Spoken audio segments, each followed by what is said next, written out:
"You have no power here," said the council. The human disagreed.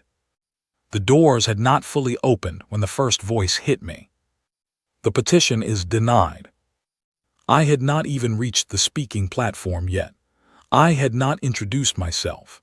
I had not said a single word. The Council of the Interstellar Compact had rejected Earth's application before I could draw a proper breath inside the grand chamber of the conclave. I kept walking anyway. The chamber was enormous. It was the kind of enormous that is deliberate, designed to make every visitor feel like an insect crawling across a dinner plate. The ceiling was so high that the upper rows of council seats disappeared into a faint amber haze. The floor was a single slab of dark polished stone that reflected the light of 3 artificial suns burning in the upper arches. My boots made a small, clean sound with each step. One sound, then another. I counted them to keep my breathing steady. There were 47 species represented in this chamber. 47 delegations watching me walk to a platform they had already decided I would leave empty-handed. I could feel their attention the way you feel a temperature drop. It was not hostility exactly. It was something colder than hostility. It was indifference wearing the costume of ceremony. I am Yara Solis, Earth's diplomatic envoy, appointed after 2 previous envoys came home with polite rejection letters and deeply unsettled expressions. I am 39 years old. I have spent 11 years studying alien political law, xenolinguistics, and the full recorded history of the Interstellar Compact. I can read 7 alien scripts and speak 4 alien languages without a translation aid. I earned this appointment by being the most qualified human alive for this particular, painful job. None of that mattered to the council. I was human. That was the beginning and end of their assessment.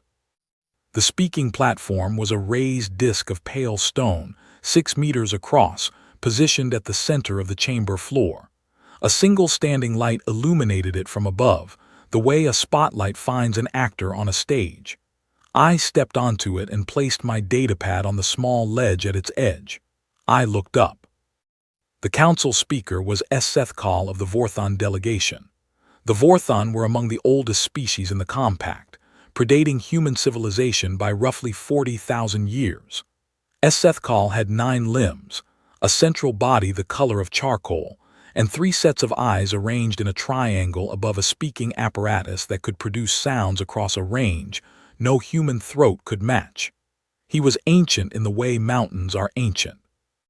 He watched me with the patience of something that had seen 1,000 small things come and go. "Ambassador Solis," he said.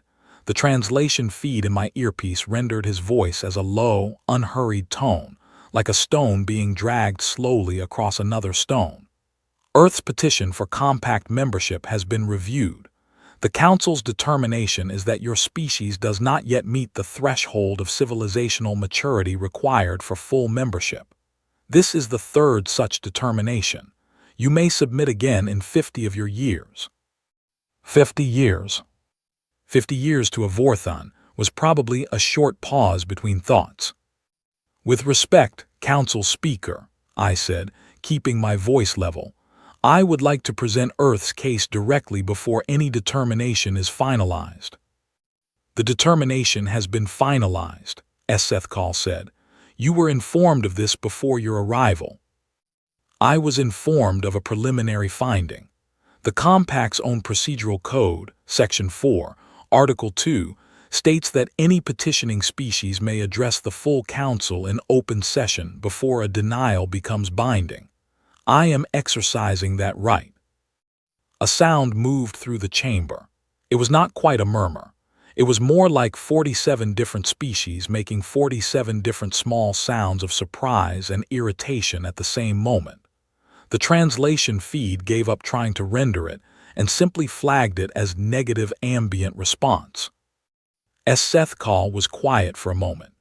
His 3 sets of eyes converged on me with something that might have been new interest, or might have been the before look of a thing deciding how to remove an obstacle. "You have 2 minutes, he said.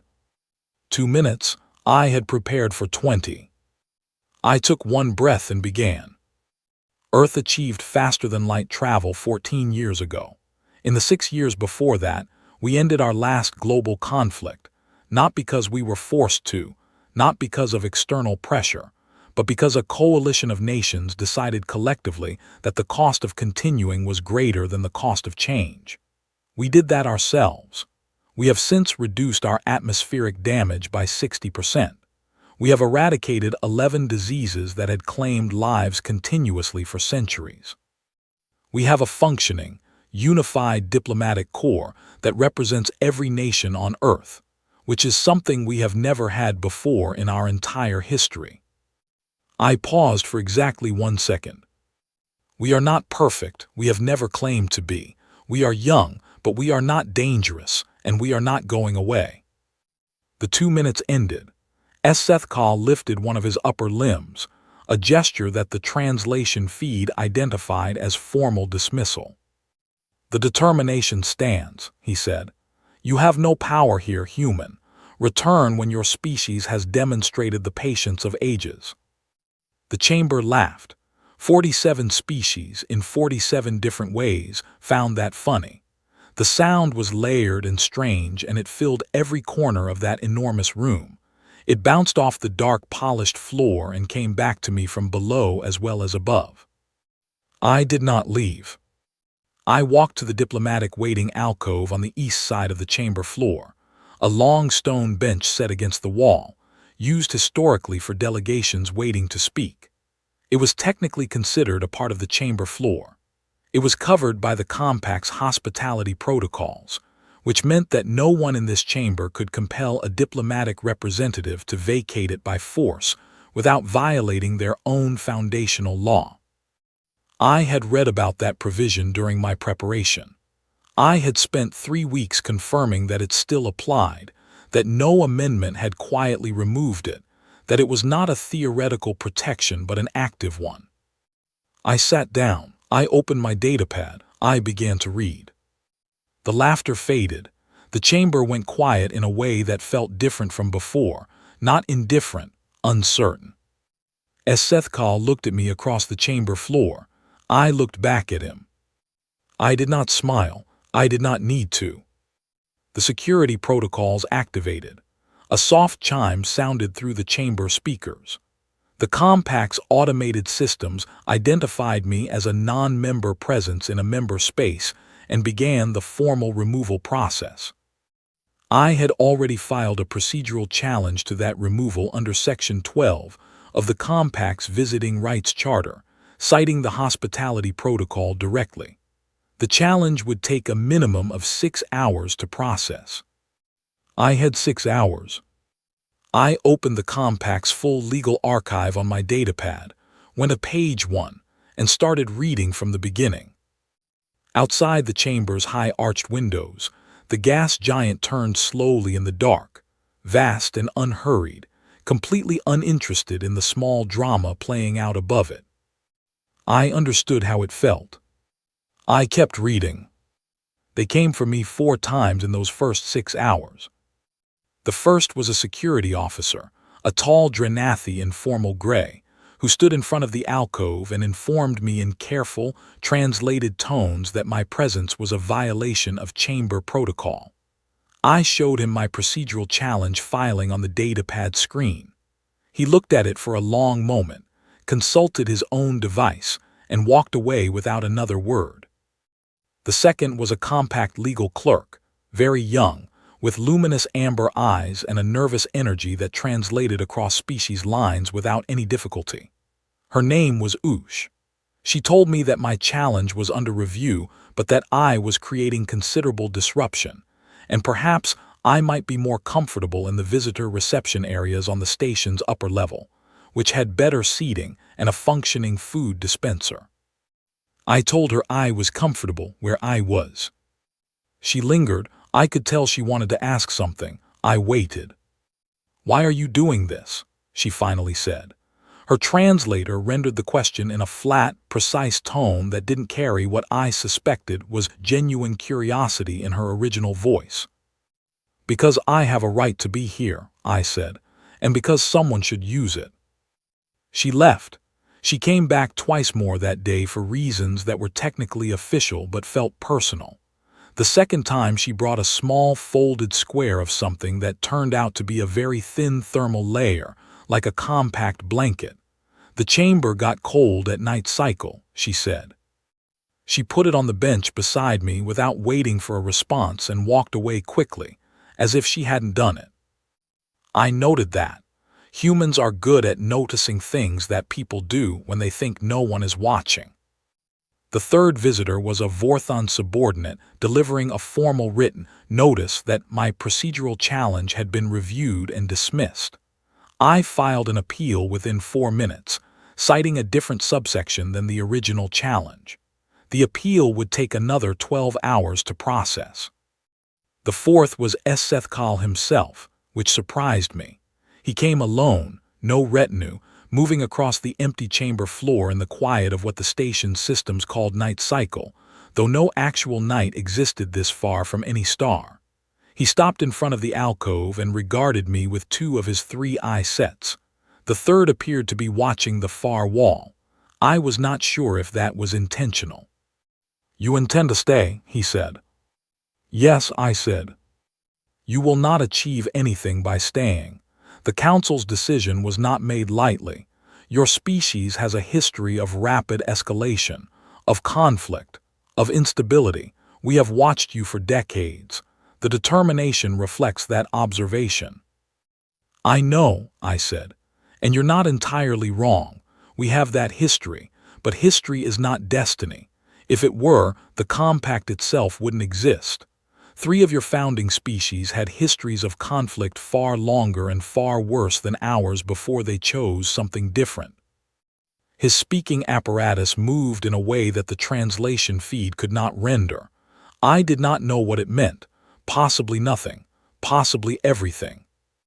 "You have read the founding histories," he said. "I've read everything," I said. "I have a lot of time right now." He left without responding. I watched him go, then looked back at my datapad. I was on page 342 of 4,000 years of compact legal history. I kept reading. The days began to blur in the way that days do when the structure of a normal life is removed. There was no sunrise and no sunset on the conclave station. There was a lighting cycle, programmed to mimic a 26-hour day, and I synced my sleep to it. I ate the ration bars I had packed in my travel bag, supplemented by items from the food dispenser that Ush had mentioned. The food dispenser on the lower level required a compact member identification to operate, but the one in the maintenance corridor 2 sections over did not. I found that on day 3. The compact staff began to treat my presence as a fixture. The security officers stopped approaching the alcove. The legal clerks routed my ongoing procedural filings through the standard queue without comment. I existed in a strange middle space, neither member nor removed, present but officially unresolved. Ush came by every day. Sometimes she brought small items, a cup of hot liquid that tasted like tea from a planet I had never visited, a translation dictionary for an older form of Vorthon legal script that she mentioned casually she happened to have a spare copy of. She asked questions. Careful ones at first, then less careful. What was Earth like? What did humans do when they were not working? What did our food taste like? Whether it was true that humans could go without sleep for days if they needed to. That last one I answered honestly. Yes, if we have to, though we are worse at everything when we do, and we generally prefer not to. She laughed. The translator rendered it as a short harmonic sound. It was, somehow, recognizable. I told her about the valley in New Mexico where I grew up, where the sky at night was so dark and so clear that you could see the arm of the galaxy spread above you like a road going somewhere worth going. I told her about my first year at the Diplomatic Academy, where I failed my xenolinguistics exam twice before I understood that I was trying to learn alien languages the same way I had learned human ones, which was completely wrong. I told her about the day I was appointed as Earth's envoy, how my mother had cried and my father had gone very quiet for a long time and then said, in a very small voice, "Please don't let them be unkind to you." Ush listened to all of this with her amber eyes steady on my face, and her hands folded in the particular Drenathi posture that I had learned meant deep attention. "Your father sounds like someone who loves you very much," she said. "He does," I said. "He worries, that's how he shows it." "The Drenathi have a word for that," she said, and told me the word, which was long and required a slight tonal shift that my human vocal cords could only approximate. "It means loving someone so much that you carry their danger inside you as if it were your own." I wrote the word down. I said it back to her as close as I could manage. She smiled. At least, I was nearly certain it was a smile. On day 9, a junior member of the Tharaki delegation, one of the smaller species, 7-limbed, with a habit of hovering 6 centimeters off the ground at all times, stopped in front of the alcove and asked if I was the human who had filed 41 procedural challenges in 8 days. I said yes. He said his delegation found that impressive. Not officially, he added quickly. Officially, the Tharaki delegation had no position on my presence. Personally, he thought it showed a certain quality that the compact could use more of. I asked his name. He said it was Riv. I told him mine. We talked for 2 hours. He had opinions about compact procedure that were, frankly, fascinating and probably things he was not supposed to share with an outside party. I did not point that out. On day 12, I reached page 1106 of the legal archive. And then I found it. I almost missed it. It was tucked inside a subsection of Article 7, placed between 2 longer provisions about trade rights and navigation law, as if whoever had drafted it had expected it to be relevant for a very short time and had not wanted to give it too much prominence. It was 4 sentences long. I read it once, then again, then a third time very slowly, making sure my translation was correct. My heart was doing something unusual, not fear, not quite excitement, something older than both of those things, recognition, the feeling of finding a door in a wall where you expected only more wall. I sat very still on the stone bench in the quiet of the chamber and read those 4 sentences again. Outside, the gas giant continued to turn, vast, patient, unaware. I began to smile. "Oosh," I said softly to no one since she was not there. "I think I need to see the council." I requested a floor addressed the following morning through proper procedural channels. The request was initially routed to the secondary review queue, which had an estimated processing time of 30 days. I filed an emergency elevation citing direct legal relevance to a standing council ruling. That required a response within 48 hours. The response came in 26. I was granted 10 minutes on the chamber floor. I walked back to the speaking platform for the second time. The chamber was full again, all 47 delegations in their places. Seth Call in the speaker's position, watching me approach with that same unreadable expression he had worn the first day. Riv of the Tharaki delegation was in his seat, hovering his customary 6 centimeters off the surface. Oosh was at her clerk's station to the right, her amber eyes tracking me as I stepped onto the disk of pale stone. I placed my datapad on the ledge. I looked up at the full council of the Interstellar Compact. "I want to thank the council for this time," I said. "I will use it as efficiently as I can because what I have to share is brief and does not require explanation. It only requires reading." I pulled up the document on the datapad and connected it to the chamber display. The 4 sentences from Article 7, subsection 12 appeared on every screen in the room simultaneously, rendered in standard compact script and in the native scripts of the 6 founding species. "This provision," I said, "was written into the Compact's founding charter 4,012 years ago. It has never been amended. It has never been suspended. It is active law." I gave them a moment to read it. It states that any species demonstrating verifiable self-determination of conflict, defined as the voluntary, internally driven cessation of a civilization-threatening conflict without external intervention, cannot be refused compact membership on the grounds of civilizational immaturity. The provision is absolute. There is no council vote that overrides it. There is no petition process. It is an entry right, not a request. The chamber was silent. Not the silence of indifference. The silence of a room full of people realizing at the same moment that the ground beneath them is different from what they thought it was. Earth ended its last global conflict 6 years ago, I said. We did it ourselves. There was no compact intervention. There was no external political pressure from any spacefaring species. We have the full historical documentation. It is attached to this address in the chamber record. I looked at Seth Call. He was looking at the screen, then at me, then back at the screen. I am not filing a petition, I said. I am not requesting a vote. I am notifying the Council that Earth meets the legal threshold established by your own founders. What happens next is not a matter of Council discretion. It is a matter of following your own law. I picked up my datapad. I will be in the alcove, I said. When your legal scholars have finished verifying, I am available for any follow-up questions. I walked off the platform. My boots made that small, clean sound again on the dark, polished floor. I could feel the entire chamber watching my back. I did not hurry. There was no reason to hurry. The Vorthon Legal Division took 3 full days to verify the document. They checked it against every known amendment record, every revision log, every secondary archive.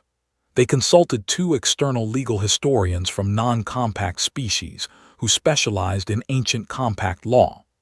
They ran the original language through 5 different translation matrices to confirm that self-determination of conflict meant exactly what it sounded like it meant. It did. On the 4th day, Seth Call came to the alcove. He stood in front of the bench where I sat with my datapad and looked at me for a long moment without speaking. "How did you find this?" he said finally. "I read," I said. 4,000 years of legal archive," he said. "I had time," I said. "I have been here for 12 days. You gave me that time when you made me wait." His speaking apparatus moved in that untranslatable way again. I was beginning to suspect it was something like resignation, or perhaps something more complicated than any word I had for it. "The provision is valid," he said. "Our scholars confirm it." "I know," I said. "The Council will need to review the implications." "The provision doesn't require Council review," I said, gently but clearly. "It requires Council action. There is a difference." He looked at me with all 3 sets of eyes for the first time since I had arrived. It was a peculiar sensation, being looked at by 6 eyes arranged in a triangle, all of them focused and intent. "You are a difficult person," he said. "I am a prepared person," I said. "That is not the same thing, though I understand why it might feel similar from where you are standing." Another long silence. "The Council," he said slowly, "will be convening an emergency session to discuss the implications of Article 7, subsection 12, and its application to Earth standing petition." I felt something move through me that I did not let show on my face. Not triumph. Something quieter. The feeling of a key turning in a lock that you have been standing in front of for a very long time. "I appreciate that," I said. "I will be here." He left. I watched him go. Then I looked down at my datapad, at the page I had been reading when he arrived. Page 2043. Still more than halfway to go. I kept reading. But something had changed. The archive that had been a place of searching had become a place of understanding. Every page I turned now was not just legal history. It was the anatomy of a system I was about to become part of. Every old precedent, every forgotten amendment, every diplomatic agreement written in a language that no living species still spoke natively. All of it was now relevant to me in a different way. I was not reading to find ammunition. I was reading to understand the house I was about to move into. And in understanding it, I was beginning to see its rooms, its corners, its weaknesses, and its strengths, with the particular clarity of someone who has spent a long time looking at a thing from the outside, wanting in. 3 floors above me, in the council chamber, the emergency session was beginning. I turned the page.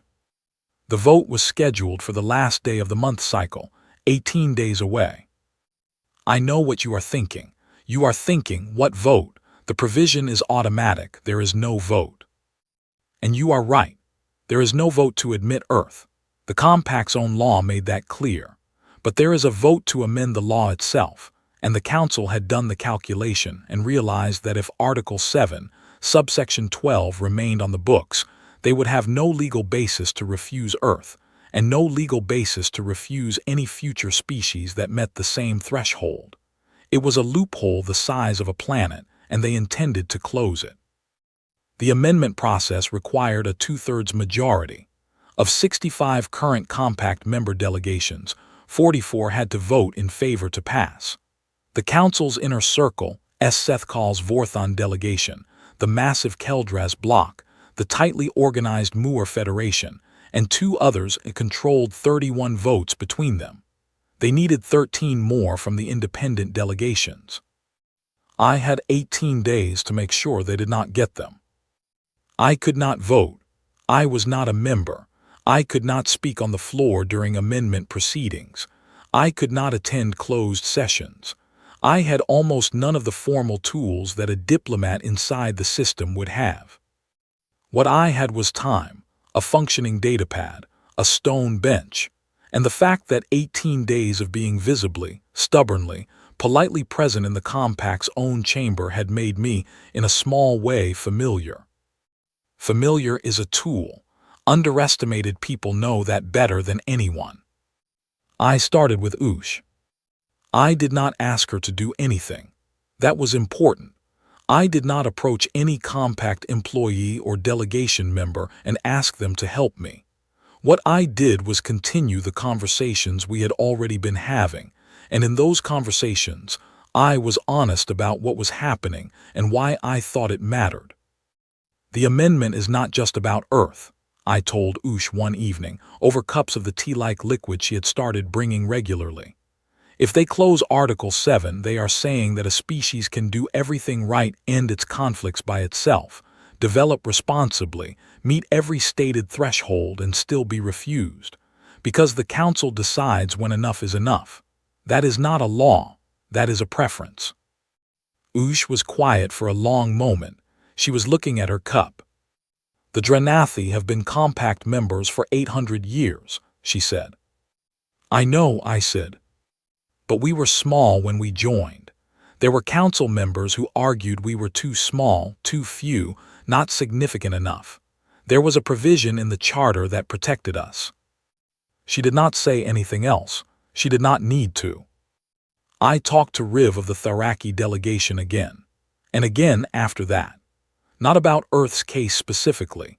He was a junior member and had limited official standing, but about the amendment in general, about the philosophical question of whether a compact that changes its founding principles to suit present convenience is still the same compact that the founders built. Riv had opinions about that. Strong ones, delivered while hovering precisely 6 centimeters off the ground with his 7 limbs, in a posture that his translation feed described as animated and engaged. I talked to the clerks from 3 other small delegations who ate their meal period food in the maintenance corridor near the non-member food dispenser. I had become a regular presence there. They knew my name. They knew my situation. They were curious, careful people who asked thoughtful questions and listened to answers with genuine attention. I was not building a coalition. I want to be clear about that. I was not running a campaign. I was not making promises or deals or any of the transactional things that political maneuvering usually involves. I did not have the standing or the resources for any of that. What I was doing was being a person, consistently, honestly, openly. I was being a human being in a room full of people who had been told that human beings were a risk, and I was letting the reality of me stand against the idea of me, quietly, every single day. And I was watching. I was watching which delegations sent their junior members to speak with me and which did not. I was watching which council members attended the amendment discussion sessions and how long they stayed. I was reading the compact's internal newsletter, which was available to all station residents including non-members, and I was reading between the lines of its careful, neutral language with the particular attention of someone who had spent 11 years learning to hear what political language is not saying. On day 7 of the 18, Riv came to the alcove with a look on his face that his translation feed rendered as significant personal discomfort. "I am not here officially," he said immediately. "Understood," I said. "The Tharaki delegation is being pressured by the Vorthon bloc to support the amendment. The argument they are making is that Article 7 creates an unpredictable membership pathway, that it undermines the Council's ability to manage expansion." "What does the Tharaki delegation think?" I said. "The Tharaki delegation," he said carefully, "has not yet decided." I nodded. "Can I ask you something?" He hovered. He did that when he was uncertain. "The Tharaki delegation was granted compact membership 90 years ago," I said. "Under what provision?" He was silent for a moment. Then, Article 9, the threshold of significant discovery, we had developed a new form of energy transmission. And if, at that time, there had been a powerful bloc within the Council that wanted to close Article 9, to make discovery insufficient on its own, to require an additional approval vote, what would the Tharaki delegation have said? He hovered for a long moment. "I will tell the delegation leadership that we spoke," he said. He said nothing else. He drifted away toward the upper corridor. I leaned back against the stone wall. My back hurt. It had hurt for 5 days because stone benches are not designed for long-term human occupancy. I ignored it and picked up my datapad. On day 14, the Dranathi delegation quietly requested a procedural delay on the amendment vote, citing insufficient time for full review of historical compact law as it related to the provision in question. The delay was granted. It pushed the vote by 4 days. I had no way to know if that was connected to my conversation with Ush. I did not ask. I did not need to know. On day 16, 2 more small delegations, the Fethali and the Velmer, filed similar review requests. The vote was delayed again. On day 20, the vote finally proceeded.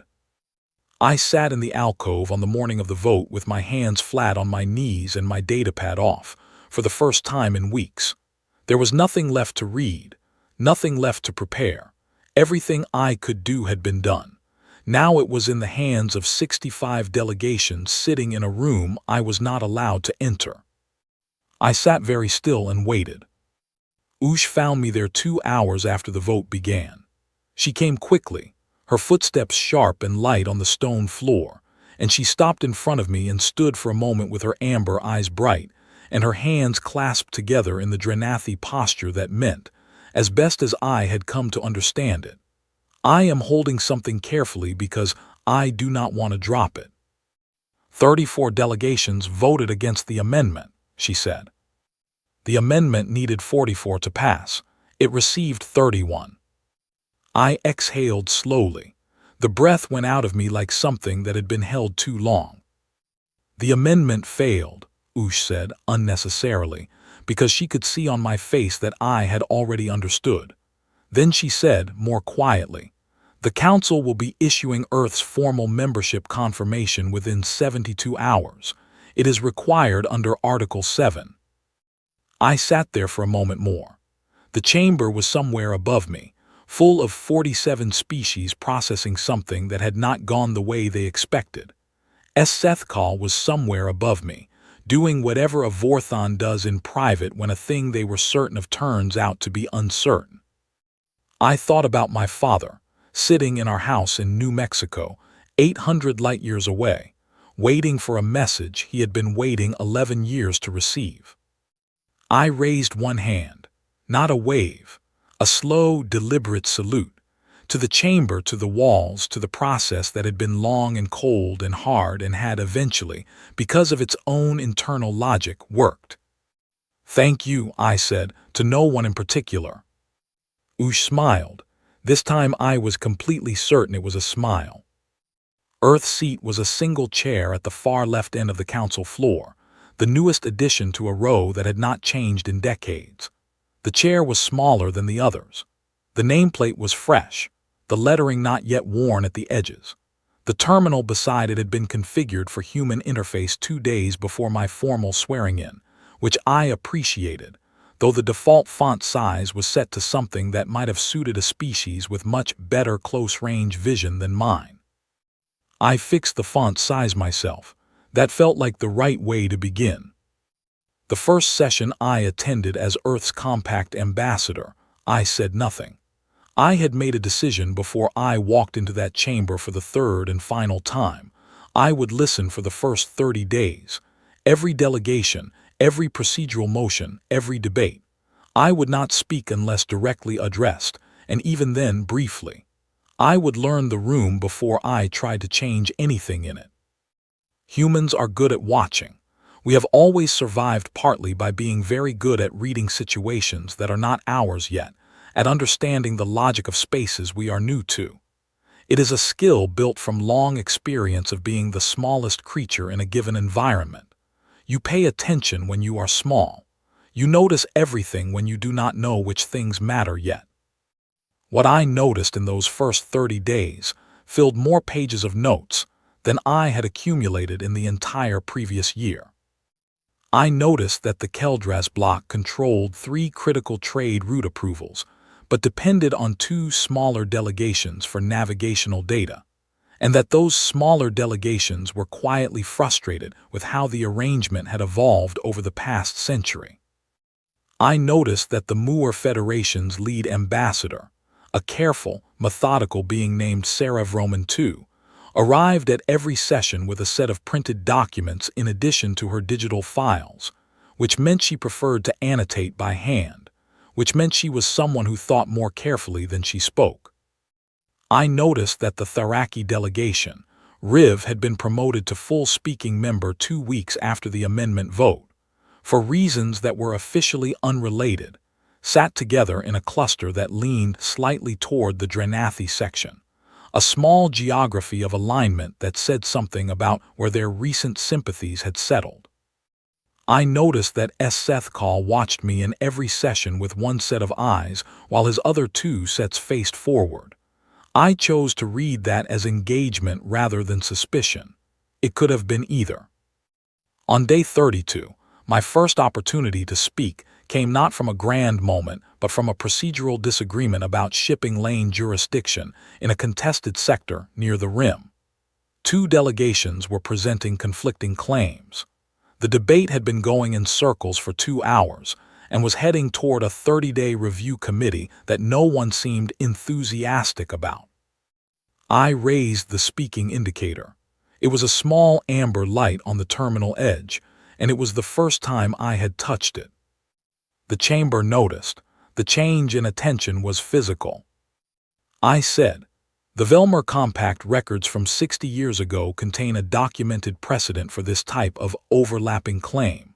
The resolution used a shared corridor designation that satisfied both parties' core interests without requiring either to yield primary claim. I can provide the document reference if the chamber would find it useful." A short silence. Sarevroman II of the Moor Federation said, in her careful, measured way, "The chamber would find that useful." The reference was provided. The debate resolved within 40 minutes. The 30-day committee was not convened. It was a small thing, a single piece of information from 4,000 years of reading, applied at the right moment. But the room changed after that. Subtly, not dramatically. The change was in how people looked at me when I raised the amber indicator, not with surprise, with something closer to anticipation. Over the following year, Earth did not become the most powerful voice in the compact. We were one nation among 65. We had one vote on the floor, the same as the Tharaki, the same as the Velmer, the same as species who had been members for thousands of years. That equality was the point. That equality was what Article 7 had guaranteed, and what staying on a stone bench for 3 weeks had made real. What we became, slowly and without announcing it, was useful. Earth knew things not because we were especially wise, but because we were new, and because being new meant we had read everything before we arrived, and because reading everything means you eventually know where things are. We found old precedents. We remembered provisions that had been forgotten. We connected disputes to resolutions that predated everyone currently in the room. As Seth Call and I began meeting monthly in a small conference room off the main corridor, unofficially, over a beverage that was his species' equivalent of tea and my actual tea, both of us adjusting to a relationship that had no proper name. It was not friendship, exactly. Vorthon did not have that concept in quite the way humans did. It was something more structural than friendship and less formal than alliance. Two people who had tested each other in a particular way and found the test worth having taken. "You are not what I expected," he said to me once on one of those evenings. "What did you expect?" I said. "Volatility," he said, "aggression, the traits your history suggested." "We have those," I said honestly. "We have not lost them, but we have learned mostly when to put them down and when they are needed." "The distinction is important," he said. "It is the only distinction that matters," I said. He was quiet for a moment, in the way he had become quiet when he was thinking about something carefully rather than simply waiting to speak. "I want to ask you something," he said, "and I want you to understand that I am asking as Seth Call, not as council speaker." "Understood," I said. "When you sat down on that bench at the beginning," he said, "and the chamber laughed, what did you feel?" I thought about it, really thought about it, which is what the question deserved. "I felt like my father," I said. "I felt like every person who ever stood outside a room they should have been allowed into and had to decide, in that exact moment, whether the room was worth the fight or whether they would let the door win." "And you decided it was worth it," he said. "I decided," I said, "that if I left, I would just be one more person who confirmed that we didn't belong here, and I did not want to be that. I wanted to be the thing that proved it was wrong." He regarded me with all 3 eye sets. I had grown used to that. It no longer felt unusual. It felt like the attention of someone who was actually listening. "You have changed this chamber," he said. "Not dramatically, not in ways most would name, but in the way a new element in a compound changes what the compound becomes. I want you to know that I see it." It was the closest thing to a compliment that a Vorthon had ever offered me. I received it the way I imagined a Vorthon would want it received, quietly, seriously, without making it larger than it was. "Thank you, Seth Call," I said. We finished our tea, then we went back to work. The message arrived on an ordinary morning, 14 months after Earth's admission. I was at my terminal reviewing trade proposals when the high-priority alert came through the Compact's communication system. The subject line in standard Compact script said, "Unidentified vessel, outer rim, sector 44, and below that, confirmed faster-than-light capability. Repeat contact attempts unsuccessful. 2 unmanned Compact probes destroyed." I read the message twice. The emergency session convened within the hour. The chamber was full, every delegation present. The Compact's intelligence division gave a brief, tightly worded summary. An unknown species, newly spacefaring based on the technology signature, had appeared at the outer rim. They were fast. They were armed. They had reacted to the compact probes with immediate and decisive destruction, no communication attempted. The intelligence division assessed them as a high threat profile and recommended a formal military response contingency be drafted within 72 hours. The debate began. I sat at my terminal and listened to 65 delegations weighing military options with the focused, procedural efficiency of people who had done this before. I thought about a stone bench. I thought about a chamber that laughed. I thought about what I had looked like to Seth Call on my first day, volatile, unproven, new, armed with technology they did not fully understand, reacting to their indifference the way any living thing reacts when it is ignored, with a kind of desperate, clumsy insistence that it exists and matters. I raised the amber indicator. The chamber went quiet. The change in attention that I had learned over 14 months happened again, that shift toward the edge of anticipation. Send me, I said, alone, without military escort, with a diplomatic communication package and a standard translation array. The silence that followed was the particular silence of a room deciding whether to take something seriously. Ambassador Solis, Sarah Vroman II said carefully, the probes were destroyed on contact. Probes are not people, I said. Automated contact with no visible intentionality behind it reads differently than a living being arriving and waiting. I know this because I have done it. Another silence. You are proposing to approach an unknown hostile species, Seth Call said, from his position at the speaker's platform. I am proposing to approach a frightened species, I said. Those are not the same thing. A species that has just achieved faster-than-light travel is new to a universe that is much larger and more populated than they knew. Anything that approaches them without warning looks like a threat. Anything that parks nearby and waits looks like something else entirely. I looked around the chamber, at 65 delegations, at Riv, hovering attentively, at Oosh at her clerk's station, watching me with amber eyes that knew exactly what I was remembering. 14 months ago, I said, there was a species sitting outside this chamber that your automated systems flagged as a non-member presence and attempted to remove. That species did not leave. That species waited and read and talked to people, and eventually found a way in that did not require anyone to get hurt. I paused. I know what it feels like to be the unknown variable that a powerful institution has decided is a threat before taking the time to understand. I know it from the inside. I am, arguably, the only person in this room who does. The chamber was very still. As Seth Call looked at me, all three eye sets. If you go, he said, you go representing the full compact, not Earth alone. I know, I said. If they destroy your vessel, he said, the compact's response options become limited. I know that too, I said. But I also know that a military response, if it goes wrong, creates an enemy that did not have to be won.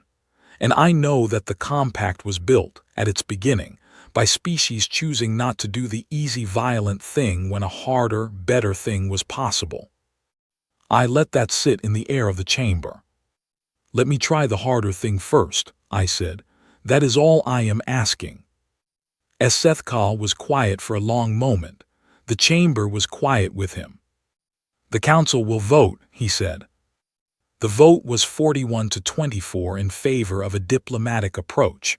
It was not the largest majority I had ever seen in that room. It was not a comfortable margin, but it was enough. I went back to my quarters and packed the same travel bag I had brought to the conclave 14 months earlier. Same datapad, same ration bars, though I added a few more this time because I genuinely did not know how long this would take. At the bottom of the bag, under everything else, my hand found the half-eaten ration bar from my first week on the stone bench. I had not put it there on purpose. It had simply stayed, migrating from pocket to bag compartment over the months, surviving the way small persistent things do when no one remembers to throw them away. I held it for a moment. I did not eat it, I put it back. It was not food anymore. It was something else. Proof that a human being had sat on a cold stone bench in an alien chamber and waited, with nothing but time and preparation, and the absolute refusal to believe that a closed door was a permanent condition. Proof that the most powerful thing we ever learned to do was not build faster ships or better weapons. It was decide, in the moment that everything says leave, to stay. I closed the bag. Oosh was waiting in the corridor outside my quarters. She looked at the bag. She looked at me. "Come back," she said. "I intend to," I said. "Bring them with you," she said, "when you do." I smiled. That is the plan. The docking bay was quiet at that hour. My vessel, small, unarmed, marked with the compact's diplomatic insignia, and a human flag I had added myself, sat in its berth with the patience of a thing that had nowhere to be until I put it somewhere. I walked up the ramp. I sat in the pilot's seat. I pulled up the navigation display and found Sector 44 on the map, a long distance into the rim, where a new species was waiting in the dark, fast and frightened and armed.